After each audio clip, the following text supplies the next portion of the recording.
ఈ రోజు జరిగినటువంటి ప్రజాశాంతి పార్టీ యూట్యూబర్స్ సమావేశంలో బాబు మోహన్ మాట్లాడుతూ కేఏపాల్ ప్రపంచ శాంతి దూతని, దేవుడు పంపించిన వ్యక్తి అని, తన వల్ల మాత్రమే ఇప్పుడున్న ప్రస్తుత సమాజం బాగుపడుతుందని, కొన్ని లక్షల కోట్లు అప్పులు తీర్చాలి అంటే ప్రస్తుతం ఉన్న పార్టీలు ఏవైనాను మరలా అప్పు చేసి మరలా జనాల మీదనే ఆ భారాన్ని మోపుతారని, ఏ పార్టీ ఇప్పుడు అధికారంలోకి వచ్చినా ప్రజలు నష్టపోతారని డాక్టర్ కేఏపాల్ గారిని విశాఖపట్నం నుంచి గెలిపించి పార్లమెంటుకు పంపిస్తే ఖచ్చితంగా ఆయన నిధులు సేకరించి మన అప్పులను తీరుస్తాడు.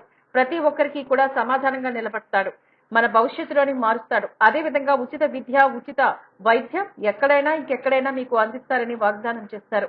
ఈ కార్యక్రమంలో ప్రజాశాంతి పార్టీ నాయకులు, పెద్దలు, వందలాది సినిమాల్లో యాక్ట్ చేసి ప్రజల మన్నన పొందినటువంటి కమెడియన్ నటుడు బాబు మోహన్ మరియు national sports person Jilakara Ravi, national coordinator M Babuji, Yesupadam, district coordinators M Haso, Hanok, Mahesh, Subhakar, M Lalitha Bhavani, Raju, Swathi తదితరులు ఈ కార్యక్రమంలో పాల్గొన్నారు.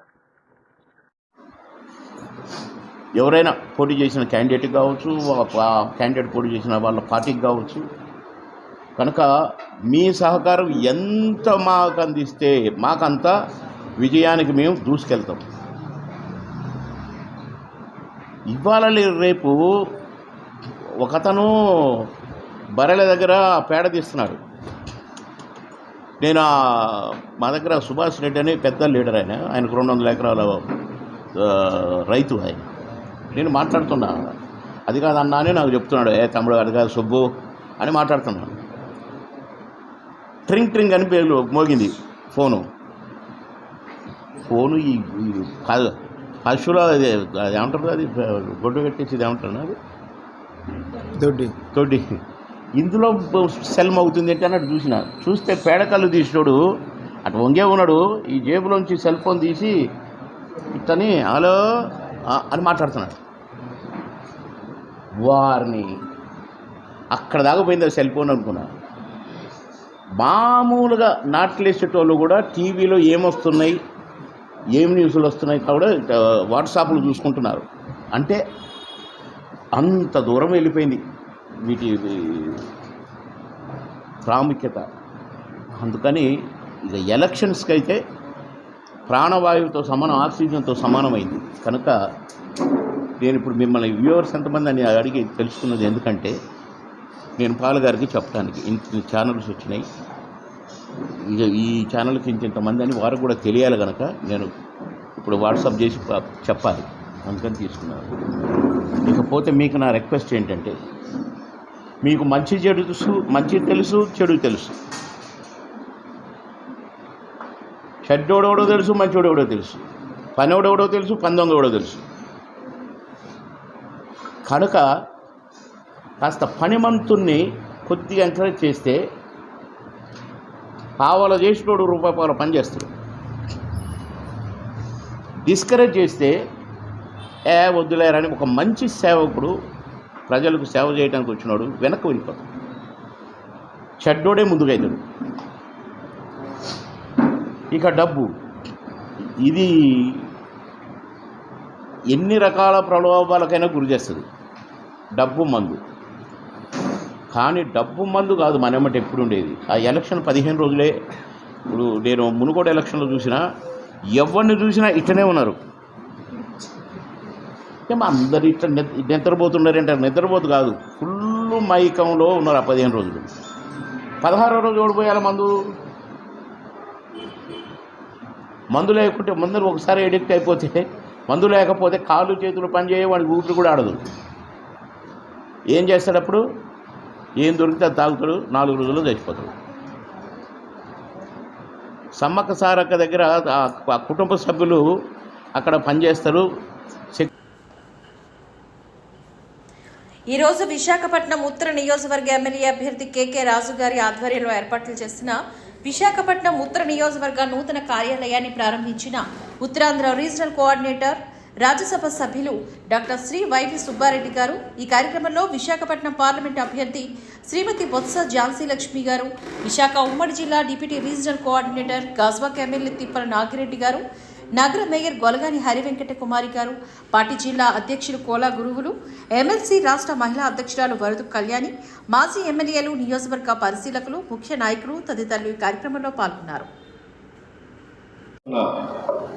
అభ్యర్థి ఉత్తర నియోజకవర్గ అభ్యర్థి కేకే రాజుకు ప్రత్యేకంగా అభినందన తెలియజేసుకుంటూ మీ అందరి ఆశీస్సులతో దేవుడి ఆశీస్సులతో మంచి మెజార్టీతోటి ఉత్తర నియోజకవర్గం నుంచి కేకే రాజు గారు గెలవాలని, దానికి మీ అందరూ అదేవిధంగా పార్లమెంట్ అభ్యర్థిగా ఉన్న బొత్స ఝాన్సీ గారు కూడా అత్యధిక మెజార్టీతో గెలవటం కోసం మనందరం నెక్స్ట్ 45 డేస్, నెక్స్ట్ 45 రోజులు కష్టపడి పనిచేయాలని చెప్పి ఈ సందర్భంగా మీకు అందరికీ ప్రత్యేకంగా తెలియజేసుకుంటూ ఉన్నాం. ఎందుకంటే విశాఖ ఉత్తర నియోజకవర్గ పరిస్థితి ప్రత్యేక పరిస్థితి, మీకు అందరూ తెలిసిన పరిస్థితి. ఇక్కడ గత 5 సంవత్సరాల్లో 2019 ఎలక్షన్లో త్రుటిలో ఓడిపోయినా సరే నియోజకవర్గ ప్రజలకి ఎప్పుడు అందుబాటులో ఉంటూ, మరీ ముఖ్యంగా కరోనా లాంటి మహమ్మారి వచ్చినప్పుడు కూడా నియోజకవర్గ ప్రజలకి ఇక్కడ శాసనసభ్యుడిగా ఎన్నికైన వాళ్ళు అందుబాటులో లేకపోయినా ఇన్ఛార్జిగా ఉండి కేకే రాజు సేవలు ఏ విధంగా అందించారో మీ నియోజకవర్గ ప్రజలందరూ కూడా మరొక్కసారి మనం గుర్తు చేయాల్సిన అవసరం ఉందని చెప్పి ఈ సందర్భంగా ప్రత్యేకంగా తెలియజేసుకుంటున్నాం. అదే కాదు, ఎన్నో అభివృద్ధి కార్యక్రమాలు కూడా ఏ విధంగా అయితే గౌరవ ముఖ్యమంత్రి జగన్మోహన్ రెడ్డి గారు సంక్షేమం అభివృద్ధి సాధన కోసం ఏ విధంగా గత 5 సంవత్సరాలు పనిచేస్తున్నారో అదే ఆదర్శంగా తీసుకొని మీ శాసనసభ్యుడిగా మీ ముందుకు వస్తున్న కేకే రాజు కూడా ప్రతి వాళ్ళకి సంక్షేమ పథకాలు అందించడంలో కానండి, అభివృద్ధి కార్యక్రమాల ఫలాలు అందించడంలో కానండి, ఉత్తర నియోజకవర్గ ప్రజలకి ఎప్పుడు కూడా అందుబాటులో ఉంటూ గణనీయమైన సేవలు చేసుకుంటూ వస్తున్నాడు. ఇప్పటికీ ఇన్ఛార్జిగా ఉండే ఈ సేవలు అందిస్తూ ఉంటే రాబోయే రోజుల్లో మీ శాసనసభ్యుడిగా ఎన్నికైనాక ఇంకా మెరుగైన సేవలు అందించేదానికి, ఇంకా ఎన్నో అభివృద్ధి కార్యక్రమాలు చేసేదానికి కూడా దోహదపడుతుందని చెప్పి ఈ సందర్భంగా తెలియజేసుకుంటున్నాం. అభివృద్ధి కార్యక్రమాలు కూడా నియోజకవర్గంలో నిరంతరము పార్కుల అభివృద్ధి చేయాలని కానివ్వండి, ఆ ప్యారలల్గా హైవేకి ప్యారలల్గా రోడ్డు శాంక్షన్ చేయించట్లు కానివ్వండి, అదేవిధంగా మాల్ సౌత్ ఇండియాలో కల్లా బిగ్గెస్ట్ మాల్ నార్త్ నియోజకవర్గంలోనే మీ నియోజకవర్గంలో వచ్చే విధంగా కృషి చేయడంలో కానివ్వండి, అన్నిట్లో కూడా కేకే రాజు పాత్ర ఉంది. దానికి కారణం ఆయన చిత్తశుద్ధితో చేస్తాడు కాబట్టి ఆ ఫలితాలు కూడా మీకు అందే విధంగా, ప్రజలకు అందే విధంగా చేస్తున్నాడని చెప్పి ఈ సందర్భంగా తెలియజేసుకుంటూ, ఇప్పుడున్న పరిస్థితిలో ఇందాకనే అన్ని విషయాలు పెద్దలందరూ కూడా మాట్లాడారు. మన ముఖ్యమంత్రి గారు 5 సంవత్సరాల నుంచి ఏ విధంగా మేలైన కార్యక్రమాలు చేస్తున్నారు, ఏ విధంగా సంక్షేమ పథకాలు అమలు చేస్తున్నారు, రాష్ట్ర వ్యాప్తంగా 175 నియోజకవర్గాల్లో కూడా సంక్షేమ పథకాలను అమలు చేయడంలో ఎక్కడ అవినీతికి తావు లేకుండా అర్హులైన వాళ్ళందరూ కూడా సంక్షేమ పథకాలు అమలు చేస్తూ ఏ విధంగా అభివృద్ధి కార్యక్రమాలను కూడా ముందుకు తీసుకుపోతున్నారో కూడా మీరు చూస్తూనే ఉన్నారు. వార్డు స్థాయి నుంచి, గ్రామ స్థాయి నుంచి అభివృద్ధి కార్యక్రమాలు చేసిన ఘనత మన ముఖ్యమంత్రి జగన్మోహన్ రెడ్డి గారు. దేశంలో ఏ ముఖ్యమంత్రి కూడా, ఏ రాష్ట్ర ముఖ్యమంత్రి కూడా ఆలోచించేలా ఏ విధంగా అభివృద్ధి కార్యక్రమాలు గ్రామ స్థాయి నుంచి చేయటం కోసం గ్రామ సచివాలయాలు నిర్మాణం చేయటం కానివ్వండి, వార్డు సచివాలయాలు నిర్మాణం చేయటం కానివ్వండి, హెల్త్ క్లినిక్స్ పెట్టడం కానివ్వండి, పేదవారికి నాణ్యమైన విద్య వైద్యం అందుబాటులో తేవటమే కాకుండా వాళ్ళకి ఉచితంగానే విద్య వైద్యం వాళ్ళ ఇంటికి అందే విధంగా ప్రభుత్వ కార్యక్రమాలు చేసిన ఘనత కూడా మన ముఖ్యమంత్రి జగన్మోహన్ రెడ్డి గారిని అని చెప్పి ఈ సందర్భంగా తెలియజేసుకుంటూ ఉన్నాం. మరీ ముఖ్యంగా అయితే ఆరోగ్యం విద్యపై దేశంలోనే మొట్టమొదటిసారిగా చెప్పుకోదగ్గది స్వర్గీయ రాజశేఖర రెడ్డి గారు ఉమ్మడి ఆంధ్రప్రదేశ్ రాష్ట్రం ఉన్నప్పుడు విద్యార్థుల కోసం ఉచిత ఫీజు రియంబర్స్మెంట్ పెట్టి వాళ్ళకి ఉచిత విద్య అందించే కార్యక్రమం చేశారు. అదేవిధంగా ఆరోగ్య విషయంలో కూడా దేశంలోనే మొట్టమొదటిసారిగా స్వర్గీయ రాజశేఖర రెడ్డి. హంతకులకు జగన్కు ఓటు వేయొద్దు, వివేక కుమార్తె సునీత. హంతకులకు ఓటు వేయొద్దని మాజీ మంత్రి వివేక కుమార్తె సునీత మరోమారు ప్రజలకు విజ్ఞప్తి చేశారు. తెలంగాణ హైకోర్టు వద్ద గురువారం మీడియాతో మాట్లాడుతూ వైఎస్ వివేకానందరెడ్డి హత్య కేసుకు సంబంధించి సీఎం జగన్ ప్రొద్దుటూరు సభలో చేసిన వ్యాఖ్యలపై ఆమె తీవ్రంగా స్పందించారు. చిన్నాన్న అంటే అర్థం తెలుసా? నాన్న తరువాత నాన్న. అలాంటి వ్యక్తిని చంపితే కుట్రను ఛేదించలేదు.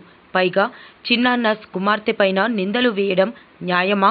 మీ చెల్లి కోర్టులు పోలీసుల చుట్టూ తిరుగుతుంటే అన్నగా మీ బాధ్యత ఏంటి? బంధుత్వాలకు అర్థం తెలుసా? చిన్నాన్న ఎవరు చంపారు దేవుడుకు, జిల్లా ప్రజలకు తెలుసు అంటున్నారు. అవును, మీరు నిజమే చెప్పారు. నాన్నని చంపించింది ఎవరు దేవుడికి, మీకు, జిల్లా ప్రజలకు తెలుసు. అందుకే నిందితులను అంత బాగా రక్షిస్తున్నారు. ఏం చెప్పాలనుకుంటున్నారు? అంటే మీ వెనుకుండి వేరే నడిపిస్తున్నారనేటువంటి ఉద్దేశంతో నిన్న మాట్లాడాడు జగన్. సో నిన్న ప్రొద్దుటూరులో మా అన్న వైఎస్ జగన్మోహన్ రెడ్డి ఎలక్షన్ ప్రచారం చేశారు. ఆ ప్రచారంలో మా నాన్న YS Vivekananda Reddy murder case గురించి మాట్లాడారు. వివేకం చిన్నాన్న అని చెప్పారు. చిన్నాన్న అంటే అర్థం తెలుసా? నాన్న తర్వాత నాన్న చిన్నాన్న. అసలు ఈ బంధుత్వాలకు మీకు అర్థం తెలుసా? అదే మీటింగ్లో మీ మామను ఉద్దేశిస్తూ, మీ మామగారిని ఉద్దేశించుతూ ముద్దుగా మామ అని పిలుస్తారు. బంధుత్వాలు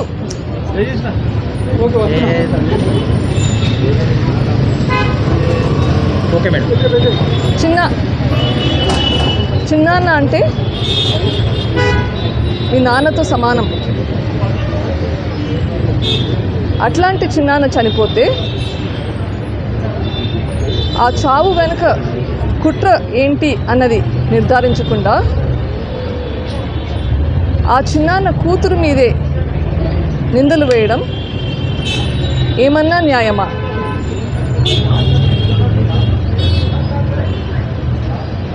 నీ చెల్లెలు కోర్టుల చుట్టూ, పోలీసుల చుట్టూ తిరుగుతుంటే అన్నయ్యగా నీ బాధ్యత ఏంటి? అమ్మా, నేనున్నాను నీకోసం, నువ్వు ఇట్లా తిరగద్దు, నీ పని హాస్పిటల్లో పని చేసుకోవడం అని చెప్పేది పోనిచ్చి నా మీదే కేసులు పెడతాడు.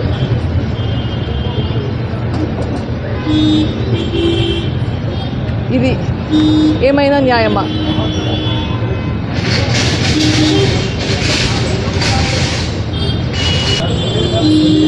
చిన్నాన్న చనిపోతే 5 సంవత్సరాలు అయింది. ఈ 5 సంవత్సరాలు మీదే గవర్నమెంట్. ఏం చేశారు? ప్రతిపక్షంలో వాళ్ళలాగా మాట్లాడడం కరెక్టా? ఇవాళ మీ ముందుకు వచ్చి నేను మాట్లాడాల్సిన అవసరం ఎందుకు వచ్చింది?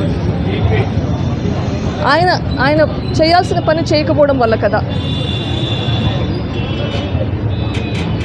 నేను నా అంతఃకరణ శుద్ధితో చెప్తున్నాను, నేను చెప్పేదంతా నిజం. ఆయన అట్లా చెప్పగలుగుతాడా? అది చెప్పినా నమ్మే పరిస్థితి మనకి. ఆయన ఒక మాట అన్నాడు, దేవునికి తెలుసు, ఈ జిల్లా ప్రజలకందరికీ తెలుసు వివేకం చిన్నాన్నని ఎవరు చంపారు అని. కరెక్ట్గా చెప్పారు. దేవునికి తెలుసు, ప్రజలకందరికీ తెలుసు, మీకు కూడా తెలుసు. అందుకేనా చేయించిన వాళ్ళని అంతగా ప్రొటెక్ట్ చేస్తున్నారు.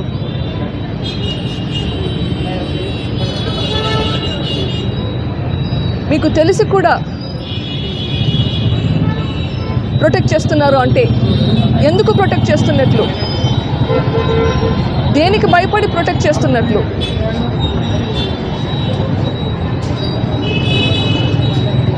అని నేను అడుగుతున్నా. ఎన్ఫోర్స్మెంట్ టీములు మరింత చురుకుగా పనిచేయాలి. జిల్లా ఎన్నికల అధికారి డాక్టర్ ఏ మల్లికార్జున, పోలీస్ కమిషనర్ డాక్టర్ ఏ రవిశంకర్ వెల్లడి. సాధారణ ఎన్నికల కోసం జిల్లాల్లో నియమించిన వివిధ ఎన్ఫోర్స్మెంట్ టీములు మరింత చురుకుగా పనిచేయాలని జిల్లా ఎన్నికల అధికారి, జిల్లా కలెక్టర్ డాక్టర్ ఏ మల్లికార్జున, పోలీస్ కమిషనర్ డాక్టర్ ఏ రవిశంకర్, రిటర్నింగ్ అధికారులు, ఎన్ఫోర్స్మెంట్ ఏజెన్సీల నోడల్ అధికారులను ఆదేశించారు. సీజర్స్ చేయడంలో రాష్ట్ర స్థాయిలో మన జిల్లా ముందు వరుసలో ఉండే విధంగా అధికారులు కృషి చేయాలని ఆకాంక్షించారు. గురువారం కలెక్టర్ కార్యాలయ సమావేశ మందిరంలో election scissors management system ESMS పురోగతిపై జిల్లా ఎన్నికల అధికారి, జిల్లా కలెక్టర్ మరియు పోలీస్ కమిషనర్ సంబంధిత అధికారులతో సమీక్ష సమావేశాన్ని నిర్వహించారు.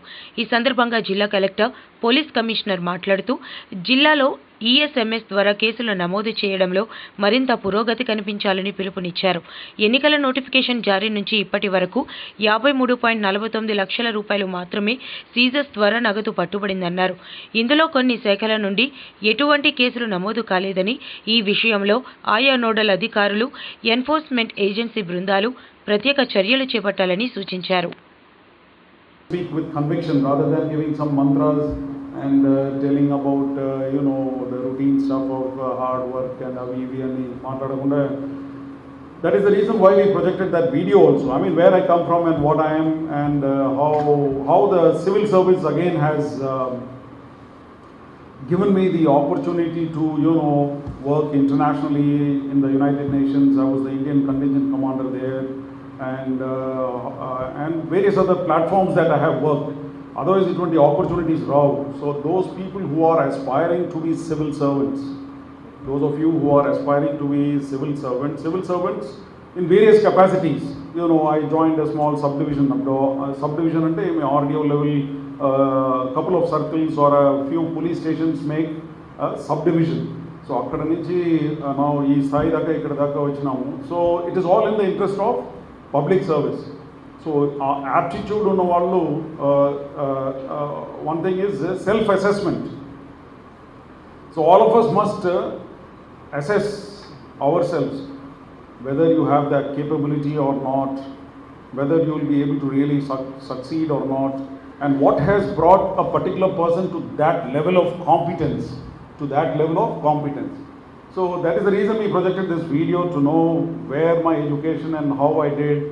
Being a topper in all the schools, of course it does matter, I mean, as regards the academics part of it.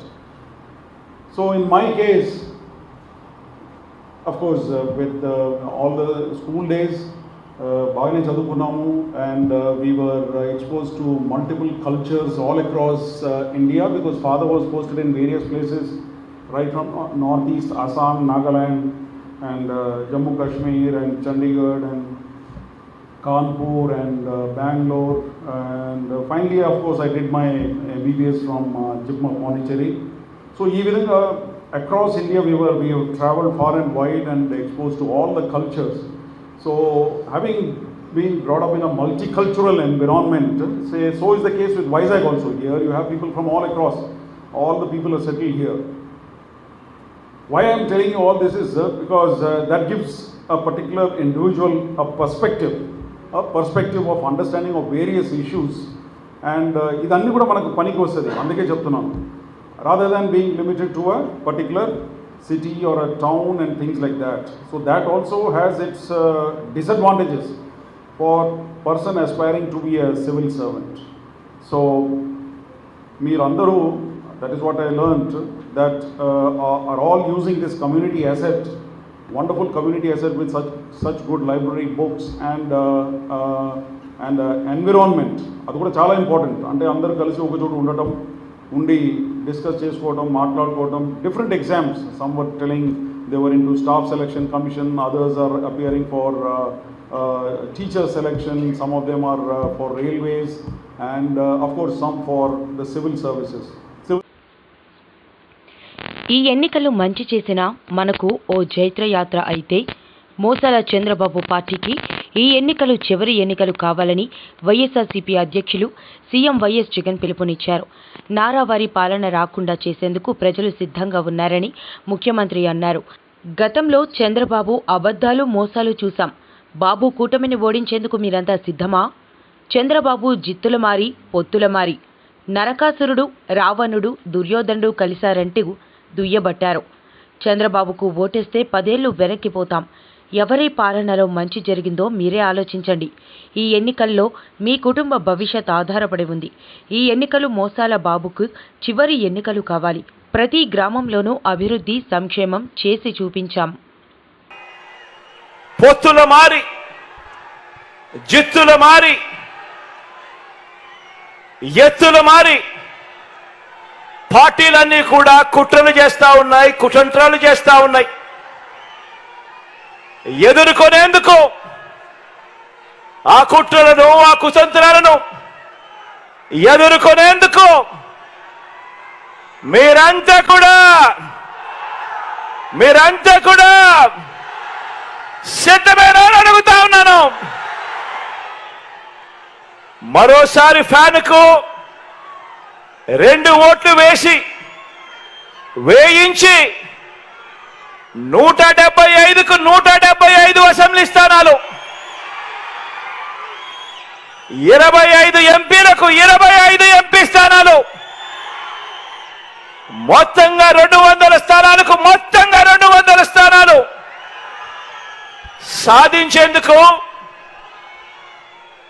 సాధించి డబుల్ సెంచరీ సర్కార్ను స్థాపించేందుకు మీరంతా కూడా సిద్ధమేనా అని అడుగుతా ఉన్నాను. ఈసారి జరిగే ఎన్నికలు కేవలం ఎమ్మెల్యేలను, ఎంపీలను మాత్రమే ఎన్నుకునేందుకు జరిగే ఎన్నికలు కావు. కేవలం ఎమ్మెల్యేలను, ఎంపీలను ఎన్నుకునే తతంగం మాత్రమే కాదు. ఈసారి జరగబోయే ఈ ఎన్నికల్లో మన ఓటు వేసి మన 5 ఏళ్ల